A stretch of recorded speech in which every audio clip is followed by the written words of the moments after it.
Hi, this is Greg from Explore Maps in Missoula, Montana. We're excited to collaborate with the Trail Less Traveled, helping connect people and place through art and storytelling. Thanks for listening.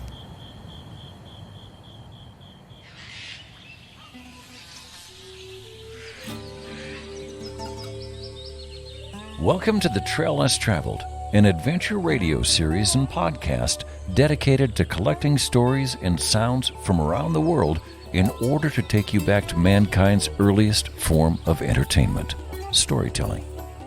This episode was recorded on location in collaboration with Explorer Maps. Missoula, Montana is a mecca for outdoor enthusiasts, and each week we will bring you tales of adventure from both near and far, as well as information and inspiration and a few tunes to set the mood. You can subscribe to the podcast and learn about our international outreach projects at traillesstraveled.net. And now, here's your host, International Expedition Guide, Conservationist, and Yogi, Mandela.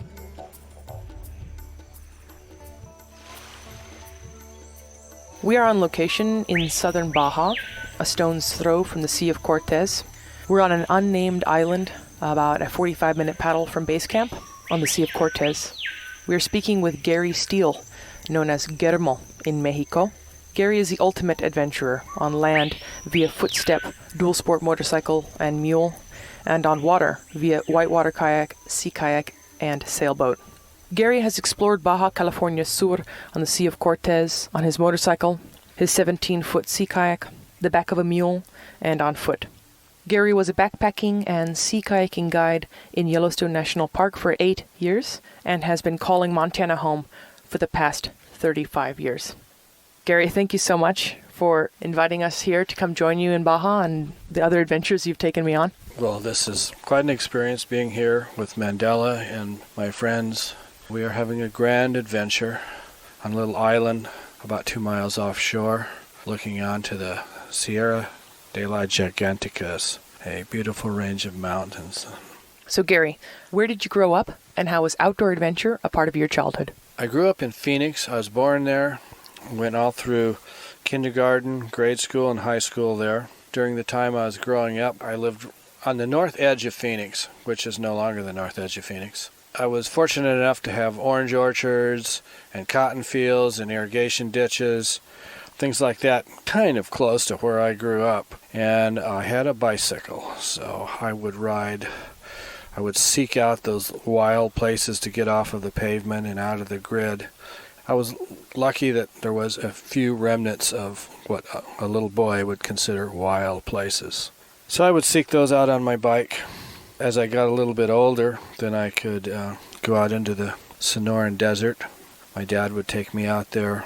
We'd go shooting .22s or shotguns and go hiking around and exploring. And the Sonoran Desert was a fantastic place. Biological diversity is just outrageous, especially when you're a little boy. Cactus, I had to learn about cactus. Oh my God. Some people learned hard. Some people learned easy. I was mostly fortunate with cactus. One thing about cactus is it sure teaches you to pay attention to your surroundings, along with rattlesnakes out there too. Always got to be looking out for them. I was also fortunate that my dad's job was construction work. He'd build houses all over the state of Arizona. Whenever he could, he would take me with him, and we would go for a week or 10 days at a time, camp out in a little trailer, and in some pretty remote areas of Arizona. So I'd help my dad with building these houses scattered all across Arizona. We'd see some really interesting places and get to stay there. And that helped show me, I think, that there was a lot more to life than the grid of Phoenix. I remember when I was about 8 or 9, I was rambling the alleys of our neighborhood on my bicycle, and I found an old bow, as in bow and arrows.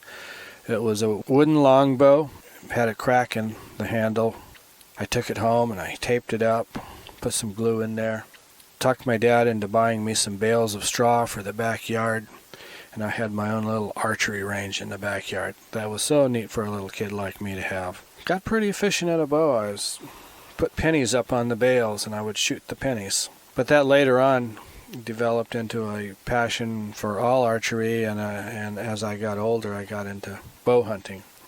When I was about 14 years old, I got my first horse, which was a little hard to do in Phoenix, but I had to board him about a mile and a half away in a little more of a rural neighborhood. And I learned to ride my horse.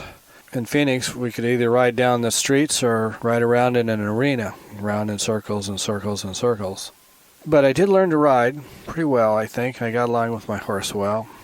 I remember when I was, maybe 15 or so, some of my friends invited me to go on a horse ride up in the pine trees of the Mogollon Rim area outside of Phoenix. So that was the first time I got to ride my horse in the forest. Riding in the forest, that woke me up so much as to, wow, this is possible. I can actually ride my horse in the woods like this. Well, I didn't want to go back to Phoenix at all, but I did. I could have just stayed out there. And again, later on in life, I got into horses big time. After I moved to Montana, I had my own pack string and rode in the Bob Marshall a lot. Also, when I was growing up, every kid, I think, or at least this kid, had to go through the motorcycle phase. So I talked my dad into letting me get my first motorcycle when I was around 13 or 14. It was a Yamaha 100, and that was such a treat for a kid like me to have. And then I could travel around. I went out in the desert. I could venture into the desert much more easily with my little motorcycle. Eventually, my motorcycles kept getting bigger and bigger, and I kept becoming more and more of a rebel. And as time went on, I guess I graduated into great big chopper type motorcycles, and I became a kind of what one might call an outlaw biker, a rebellious child. I really didn't know what I was rebelling against at that time, but I knew that something didn't feel right in Phoenix. It was too much, I don't know what it was, authority or control or conformity, but I was a very rebellious child. And when I found motorcycles, that was one of the ways that I could express those feelings. Another way I could express those feelings that I found out, and I didn't even know what I was doing at the time, I started backpacking. I became a fanatic backpacker. I would backpack so I could bow hunt. We'd backpack way into the mountains someplace and spend 4 or 5 or 6 days back there hunting deer and javelina and jackrabbits with our bow and arrows. When I was out there, I always felt like totally free. I'm my own man out here. Nobody's telling me what to do. I never broke the hunting rules because I always feel that they were a good idea, and that was a thing of ethics more than control. Out there, nobody was telling me what to do. I could look over vast mountain ranges, and the wildlife was just running all over the place. It was a good place to be. And I guess later on in life, it came to the point where I had to make a decision between the motorcycle life and the backpacking wild country life. And because of a motorcycle wreck I had, which I woke up in the hospital 5 or 6 days after the wreck, walked in front of the mirror on the way to the bathroom and about threw up when I seen myself in the mirror. My face was gone. Amazingly, I healed up from that, and I was also maturing enough to realize that if I continued on this path, I was dead. I wasn't going to survive this motorcycle outlaw phase of my life. But at the same time, I could go out backpacking and get into the backcountry, and there was that phase of my life that started having a stronger and stronger draw on me. So I am very thankful that I had the insight or luck, whatever the case would be, to make that decision. Incidentally, I am about 60 years old now. When I was 18 years old, I swore I would never live to be 20, and I almost didn't make it. We are on location in southern Baja, a stone's throw from the Sea of Cortez on an unnamed island. I'm sitting here with a good friend of mine, adventure buddy, Gary Steele. Gary is the ultimate adventurer on land via footstep, motorcycle, and mule, and on water via whitewater kayak, sea kayak, and sailboat. Gary has explored Baja on the Sea of Cortez on his motorcycle, his 17-foot sea kayak, the back of a mule, and on foot. Gary was a backpacking and sea kayaking guide in Yellowstone National Park for 8 years and has been calling Montana home for the past 35 years. Gary, without giving it away, because this place is unnamed, what are you looking at right now? I'm sitting on a kind of a moon-shaped sandy beach with rock outcroppings on each side. About 2 miles across the water that's in front of me is the Sierra de la Giganticas, a huge mountain range that looks a lot like the Superstition Mountains of Arizona. Grand escarpments of rock rising nearly vertical, a skyline that looks something like a saw teeth. Pelicans are floating across the water about 2 feet above the water right in front of me. Sometimes they'll be diving into the water, coming up with fish. There's a blue-footed booby sitting over there on the rock, and there's also brown boobies here. Many times there is magnificent frigate birds soaring overhead in the thermals. And there's cordon cactuses on the side of the island that circles around to my right. I see a cave up above me on the hillside that I know is a archaeological site. I've been up there several times last year. There's some metates up there and a midden of broken shells down below the cave. If you know where to look, you can see a little bit of a white streak on the hillside below the caves. Looking out across the mainland, I see one of the taller peaks there. The locals here call it Hotel Buffalo, because up on top of the mountain there's a huge cave that you can ride horses and mules in, and it's right on the divide of the peninsula. It's like the Continental Divide, but this is the Peninsula Divide, and it's only about 3 or 4 miles inland from this shore, but to the Pacific side it ranges about 50 miles over there. I know this one particular peak because about 10-15 years ago I went with some of my friends up into the peak. We rode mules with my friend Alejo and his family. Alejo is a mule guide here. He took us in there. We spent the night. We were the first gringos to ever get up to the top of this mountain and get to camp inside this cave. My ranch family that I've known for 25 years here, I can just barely see their little ranch village off the point here over on the mainland. I've watched the family grow throughout the years, and I am so fortunate to have a family like this that will include me in their family. We are on location in southern Baja, a stone's throw from the Sea of Cortez on an unnamed island. Right now we're looking at a very large mountain range on mainland, about 2 miles off the coast of this island. Turquoise water, pelicans all around, an amazing view, an amazing adventure. And I'm here with my friend Gary Steele, who has been traveling down to Baja for the past 25 years. He's gone down here via dual sport motorcycle, his 17-foot sea kayak, mule, on foot. This time we drove a large van down. And we paddled about 45 minutes from base camp to this wonderful, as Gary describes it, moon-shaped beach. And a little inlet here after we're done with this segment. I think we might go for a snorkel. Gary, I'd like to ask you about the next phase in your life when you stopped motorcycling for a short period of time to hitchhiking, I believe. And you did a bit of hitchhiking around America to check out the mountains and the rivers and some of the other states like Idaho and Montana. Shortly after the motorcycle wreck, I decided it was time to branch out, see areas outside of Arizona. I always wanted to see the Rocky Mountains that had a huge draw for me. The Northwest. When I was about 18, I threw some stuff in a backpack and told my folks, I'll see you later. I'm be gone for a while. And I stuck my thumb out and headed north. Went through Utah, Idaho, and went up to Montana, Yellowstone Park. Went back to Idaho where I met a friend and I ended up staying there for a couple of weeks. And while we were there, we did some outings into the Rocky Mountains near Yellowstone Park, and I just fell in love with the area.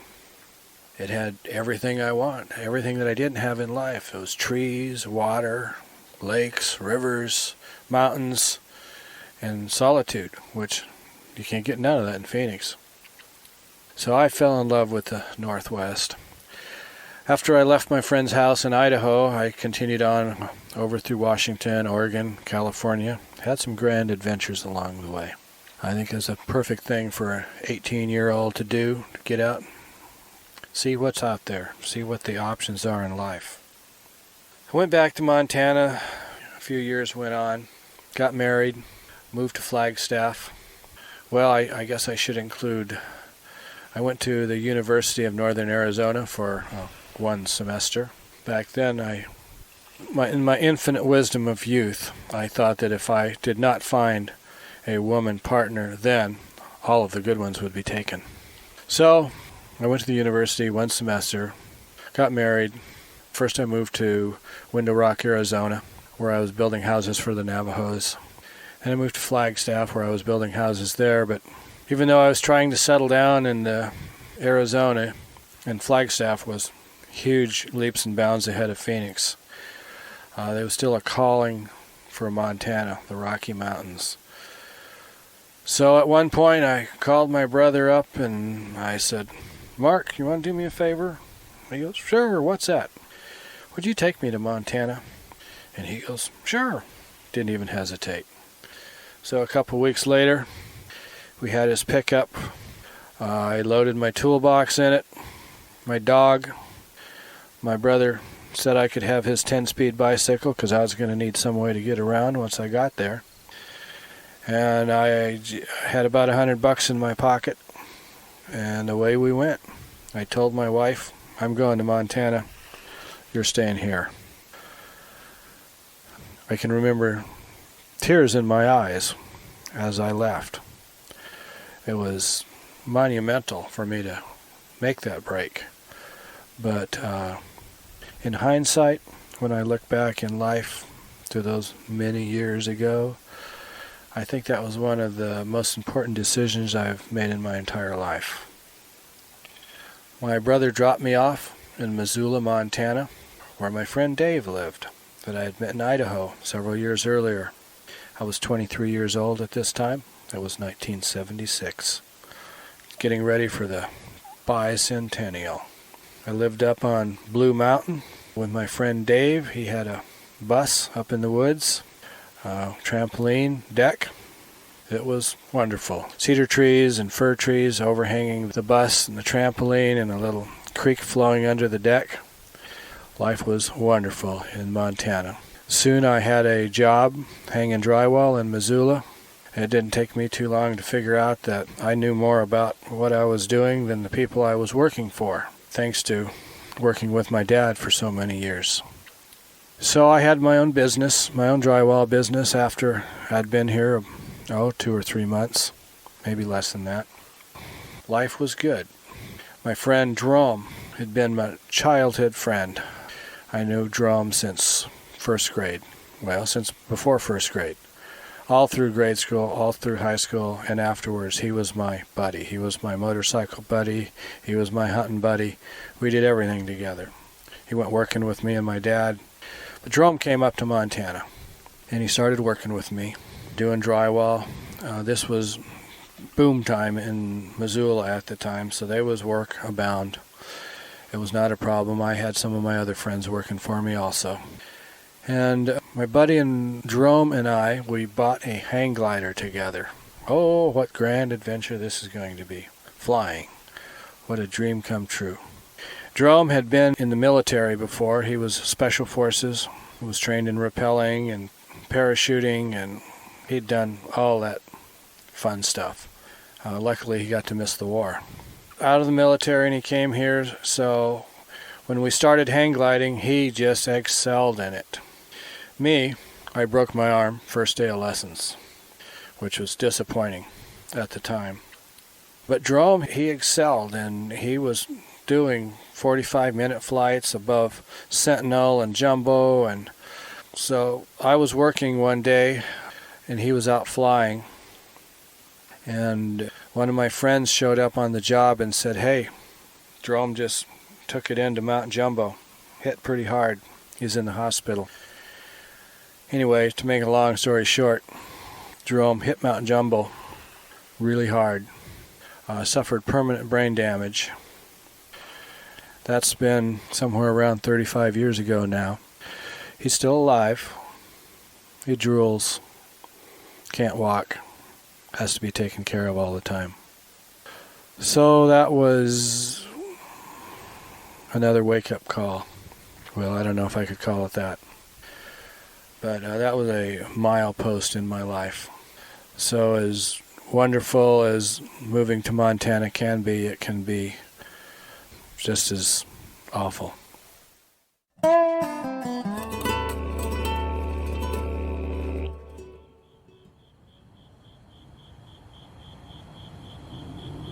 Hello, this is Greg Robitaille from Explore Maps in Missoula, Montana. For as long as I can remember, I have been amazed at how my brother Chris turns his creative thoughts into the most incredible art imaginable. When we were young kids growing up in Toronto, one day our mom said, "Chris, please go take a nap." But as fate would have it, I think he heard Mom say, "Chris, go make a map." And thus, I like to think that's when Explore Maps was born. Many years later, we have now rendered more than 60 hand-drawn artistic story maps of travel destinations worldwide, all created with the intention of connecting people and place and helping communities raise awareness for the conservation of our public lands and the wildlife and distinct cultures that inhabit these amazing areas. So please come along and join Chris and I on this educational and inspirational journey using hand-drawn maps as the vessel to help tell these unique stories. Please be sure to use promo code Mandela for your discount when visiting exploremaps.com.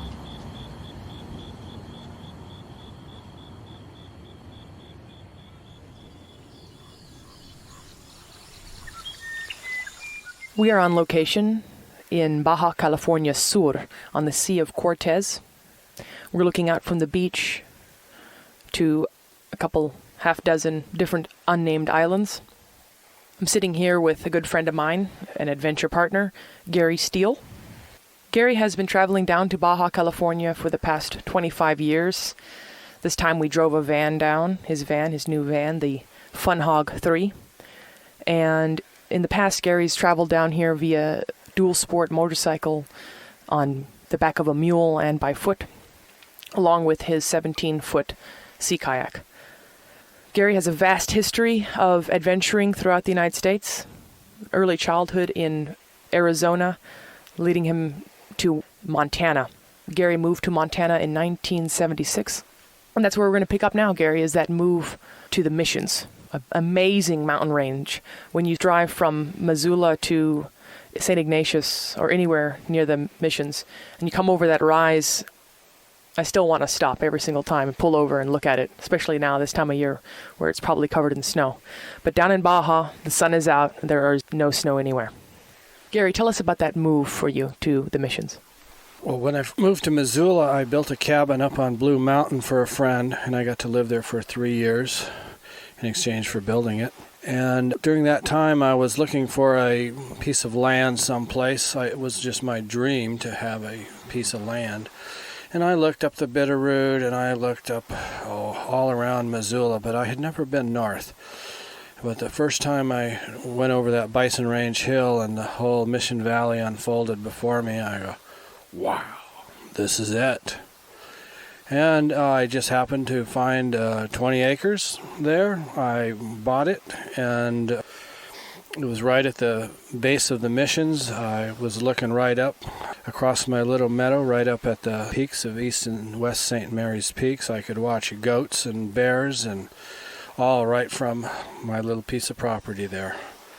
When I first moved there, I think I was 27 years old at this point, 26, 27, I can't remember. I set a teepee up. I made my own teepee, set my teepee up. all of a sudden I had my own piece of property in the woods and the mountains. I had a teepee to live in, and life was about as good as it ever gets for this child. As the fall went on, I started building a small log cabin, and when the fall got colder, I was able to move into that. But I was living the life of what I thought was a mountain man, what I considered at that time was a modern-day mountain man. I had no electricity. I hauled my own water. I used kerosene lamps for light. I learned how to make buckskin from the hides of the deer that I would get and eat. Life was just good. I bought some horses, started riding in the mountains. A friend of mine, Art Anderson, he showed me how to pack. He was my mentor in packing, and I started making my own pack saddle equipment. I learned everything I could on the art of packing, and then I started packing in the Bob Marshall Wilderness. And I would go in for 3 or 4 weeks at a time with my little string of horses, pack mule. My wife rode one horse, I rode another horse, and we had 1 or 2 pack animals with us, along with a couple of dogs. And we would go into the Bob Marshall, the Great Bear, the Scapegoat. We would ride all the major river drainages, and this was fairly early in the season, in June, so there wasn't a lot of people in there yet. As long as it wasn't raining, it was wonderful, but it did rain a lot. We would see grizzly bears and black bears and herds of elk, and seeing a wolf way back then, that was odd, right at the base of the Chinese wall. That all really solidified my love for the backcountry. I was finally able to experience it in the fullest extent that I thought was possible to do. I considered then, and I still consider, the backcountry of Montana, all the roadless backcountry, as some of the crown jewels of the United States. We are so fortunate to have all this wild country here just to go wander through. A couple years after I moved to the missions, I was fortunate enough to befriend Edward Abbey.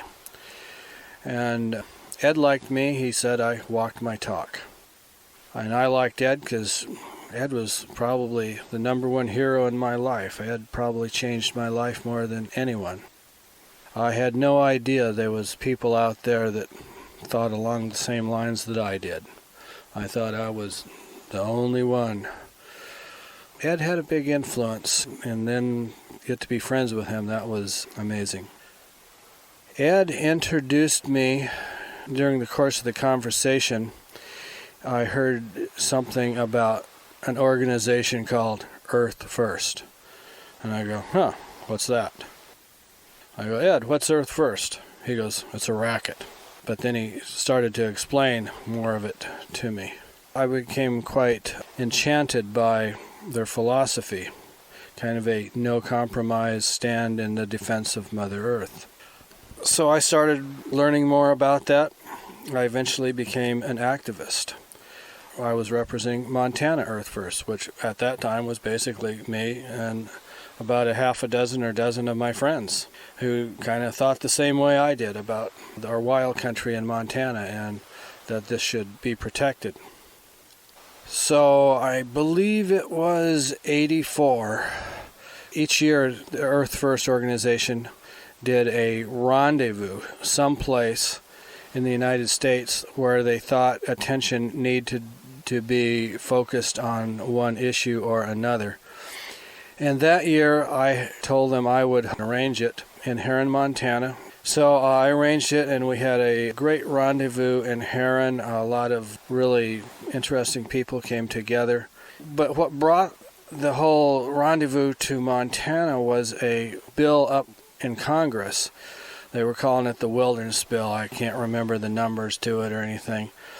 But basically what this bill would have done if it would have passed, at that point we had like 6.5 million acres of unprotected roadless lands in Montana, which isn't really very much. this bill would have protected 750,000 acres of that land as wilderness, and the rest would have been released, what they call release language. And I had never heard anything about release language up until this. But what that means is that if these millions of acres are not designated wilderness, they have to be developed. They can never again be considered for roadless protection. And I thought, what kind of is this? So I was pretty outraged about this whole deal. And the local wilderness club or organization at that time was the Montana Wilderness Association. And they were willing to sign off on this bill because they got 750,000 acres of wilderness out of it, which would make their hats all look nice and shiny. But the Montana people were going to really lose all this land, and roadless land is so important, and having good elk herds, which in turn means great elk hunting and wildlife habitat for all the critters. So I came up with the idea when we was at the rendezvous is we need to bring the presence of this bill attention to the people of Montana, because everybody that had anything to do with it was trying to keep it very low profile and trying to slip this thing under the radar. And I thought, no, we shouldn't let that happen. So I came up with the idea of, well, let's go occupy Senator Melcher's office in Missoula, right there on Broadway. And so that went over pretty big. So when the rendezvous broke up, some of the people that were committed to help out with this project, we all went to my little cabin there at the foothills of the Missions, and I had a telephone line in there at that point. So I was making phone calls like a maniac, trying to figure out how to do what needed to be done. So 3 days later, there was 9 of us walked into Senator Melcher's office in Missoula, and I was wearing my cowboy hat and my boots just like I wear when I'm in the mountains riding. Some of my other buddies were just quite similar. I walked up to the reception desk and I said, "We would like to talk to Senator Melcher about this upcoming wilderness bill." And the guy behind the reception desk, he says, "Well, you can't do that right now. Senator Melcher's not here." And I go, "Oh, that's okay. We'll wait." And he goes, "Well, you don't understand. Senator Melcher is out of town and won't be back for several days." I go, "Well, you don't understand. We'll wait. I think this office back here with the flags on each side of the desk and the leather chairs all around the room would be a really nice place for us to wait." And his eyes got really big. And he goes, "No, you can't do that." And he was saying that as we turned our backs to him and walked into this room and said among ourselves that, "Wow, what a great place to wait." We even had some portraits on the wall. We had a great big Montana flag on one side of the desk, a United States flag on the other side of this big wooden oak desk, I think it was. Nice leather reclining chair behind the desk, and all these leather chairs all around the perimeter of the room. It was a perfect place for us to call camp for a little while. By this time, outside, where some more of our friends were walking around carrying signs that said "honk for wilderness" and other things like that, the word was starting to get out to the press that, something is happening at Senator Melcher's office. And nobody really knew what at that point, but all of a sudden our press coordinator was getting all sorts of phone calls. Things were lighting up all over the place. While that was going on, we went into the office, we all sat down, made ourselves comfortable, and could very much appreciate the fine interior decoration of Senator Melcher's office. That night, they had special law enforcement team in there. And they came in and spoke with us and told us that we were going to be arrested shortly at closing time if we didn't leave. We said, well, that's okay. They tried to scare us out of there in several different techniques. One time they came in and they looked around and they said, "Is there any children in here?" And we go, "No, there's no children in here." And then they left like they were going to come in and raid us or something. And they probably didn't know what they were going to do either. I'm sure they were all waiting for word from above. But Senator Melcher, he made actually quite a wise decision at this point, I think. He made the statement of, well, my office is underutilized anyway. I think it's just fine that they stay there. So we ended up staying in his office for 2 nights. And while we were doing this, I think we hit every newspaper and television news channel in the United States was covering what we were doing. Sometimes those people would expect to see something like this in Oregon or California, but in Montana with guys wearing cowboy hats. Another major ace we had up our sleeve was our spokesman was a fellow named Mike Bond. And he was in there in the office with us, and he had ran against Senator Melcher in the last primary election. So he had great notoriety, and if he would have got thrown in jail, they really didn't want that to happen. So I think that might be the only reason they let us stay there. But we were starting to get a little tired with it, but we knew Senator Melcher had to show up to meet with us, because if he didn't, we were in the office, we were creating more news about this issue that they didn't want to see the light of sun. And our political consultant was a fellow named Paul Richards, who was really plugged into the press and the political issues of Montana. And he was saying, okay guys, this is what to expect.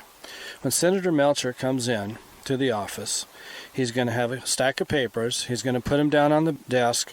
He's going to walk around, sit down, and say, okay, boys, what's the problem? And he suggested that if we could keep him from doing that, this would totally tilt the playing field in our favor. And we thought, that might be a good idea. So we decided one of us had to be sitting in Senator Melcher's chair behind the big wooden desk with a flag on each side all the time. And that whoever was sitting there would have to have the gumption to say, I'm not moving. So we kind of took turns throughout the day, and I happened to be sitting in the desk when somebody comes in and said, the senator's here. And all of a sudden, oh my gosh, it's happened. He's here. And sure enough, he walks in, big pile of papers and folders and books in his hand, sets them down on the desk, and he's very amiable towards us. He goes, oh, how you guys doing?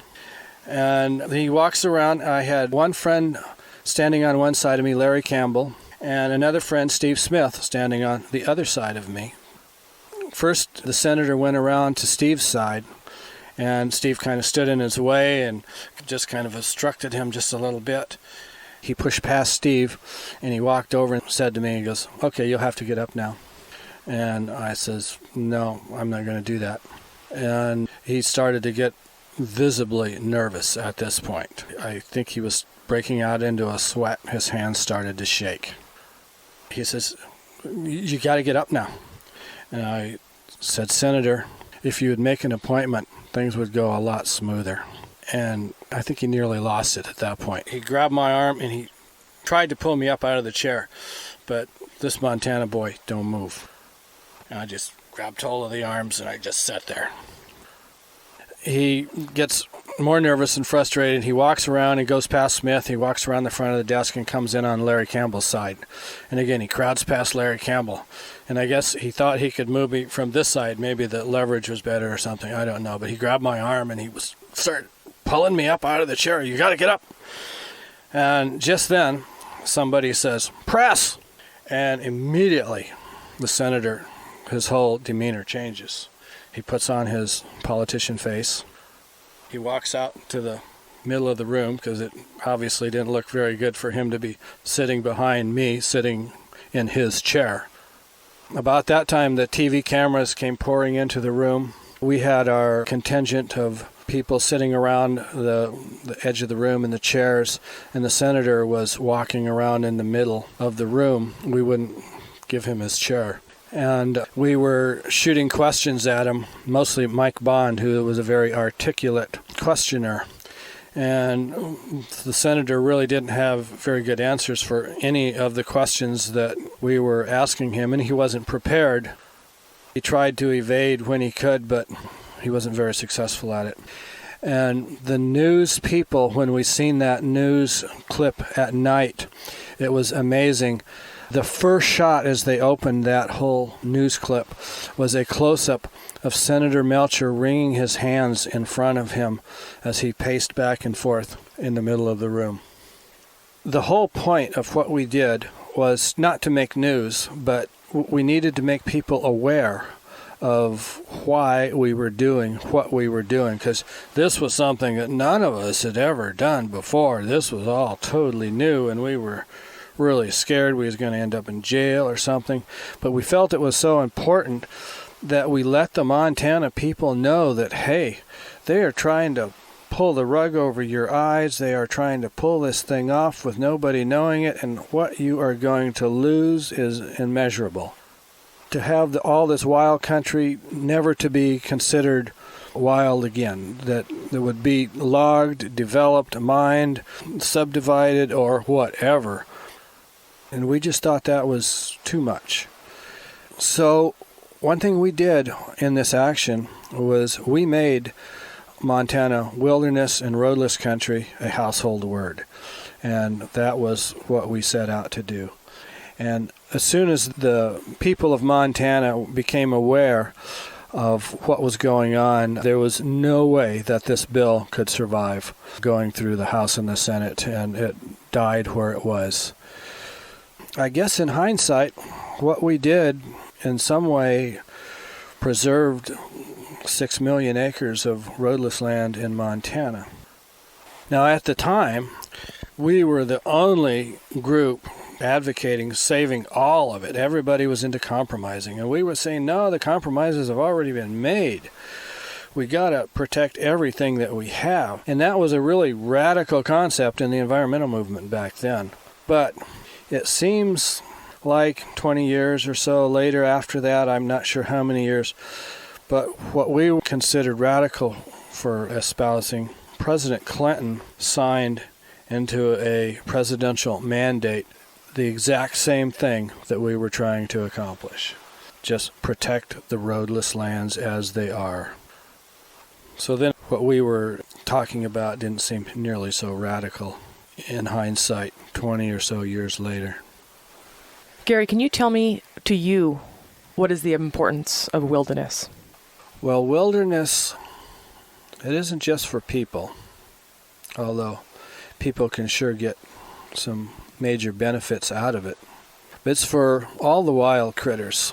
It's what's natural. We need to have some base to look back on. If everything is developed, we will never know what actual true wild country was. So it is being able to preserve these very few pieces of land in the United States that have not already been eroded. 6 million acres may seem like quite a bit, but when you compare it to all of the United States, I think there's only like 1 or 2% of the United States that has not been eroded at this point. And that's not very much. So we're advocating, and I still do, I advocate we need to protect every acre of wild country we have for the critters, but for the people. People need a place to escape the rat race of the cities, the industrialization of our country. That's getting harder and harder to do. But with wilderness, all you got to do is you just walk there. Have the gumption to walk there, to ride a horse there, to float through there, but leave the machines behind. Go the old way into the old country to experience it at its fullest extent. We are on location in Baja California Sur on the Sea of Cortez with Gary Steele. Gary, thank you so much for talking with me during this time, and the show is going to continue on next week as well. Gary's going to take us on some really good journeys and adventures. We're going to go on a little multi-day paddle up north, I think, and along the way we'll see if we can do a little bit more recording. Gary, let's end this show, the first one, with 3 outdoor adventure tips. Never take yourself too seriously. Know what way the wind's blowing, and watch the clouds.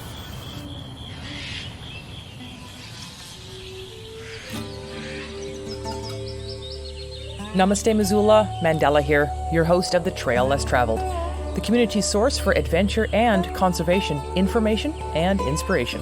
The show premieres every Sunday night at 6 Mountain Time, streaming live at trail1033.com. If you missed the premiere, you can find the Trail Less Traveled podcast everywhere podcasts are found. The Trail Less Traveled is a radio and podcast series dedicated to collecting stories and sounds from some of the most remote locations around the world, in order to bring you, the listener, back to mankind's earliest form of entertainment: storytelling. We are incredibly excited to be collaborating with Explorer Maps, a small family business based in Missoula, Montana. Explorer Maps and the Trail Less Traveled are working together to bring cartography to life through storytelling, conservation, culture, history, and art.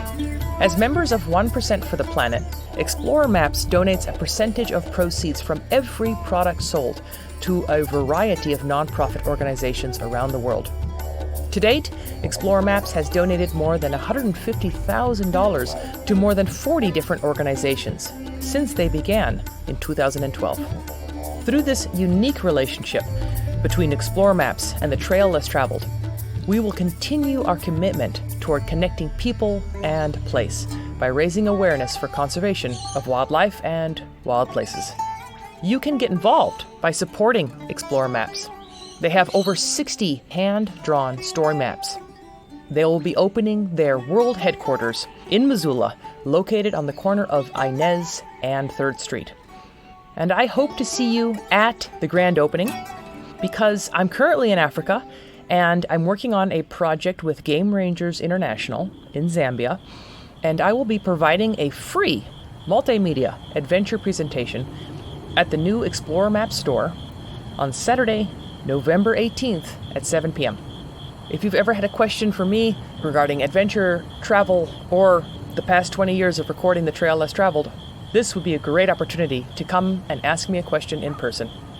So set the date, Saturday, November 18th at 7 p.m. I will see you at the new Explorer Maps store. That's it for this week's adventure, my friends in Missoula and around the world. Until next week, please remember, conservation is not a spectator sport. Living in Missoula is a privilege, and with privilege comes responsibility. Please get informed and get engaged. Use your voice on behalf of wildlife and wild places. If you think you're too small to make a difference, you've never spent the night with a mosquito.